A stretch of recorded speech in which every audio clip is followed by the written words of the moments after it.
Hello, good evening. So, may sasagutin po tayong comment today. Ano po requirements for apostle ng diploma and TOR? Need po ba ng NBI? In my case, based on my experience, wala po, hindi po need yung NBI. And yung importante lang talaga is yung CAV galing sa school. Ang laman ng CAV is yung mga records mo sa school. Andun na yung TOR, andun na yung diploma, yun yung laman ng CAV. And then, yun yung dadalhin mo sa DFA. And nakasilid kasi yung sa akin, hindi pinapabuksan yung envelope na galing sa school, yung na-request mong CAV, hanggat hindi ang DFA ang nabukas. So, huwag mong buksan yung envelope na nakasealed kasi stricto yung DFA. Kailangan hindi nakabukas yun. So, make sure na upon requesting the CAV sa pinag-graduatean mong school, make sure na kompleto at saka correct yung spelling ng names mo para hindi ka pabalik-balik ng DFA. So, yun lang naman. And then, valid ID. Yun lang yung tapos may pipilapan ka pagdating doon. Yun lang naman yung kailangan ng DFA.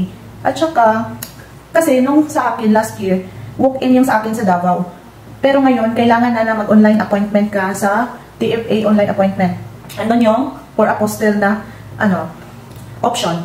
So yun, mag-online ka muna kasi nga, yung sa akin kasi walk-in lang kasi yung kinikita nila nung last year sa Davao yun. Depende rin naman, magtanong-tanong ka rin sa DFA kung ano talaga yung mga needs kasi iba't iba yung mga requirements for the apostle.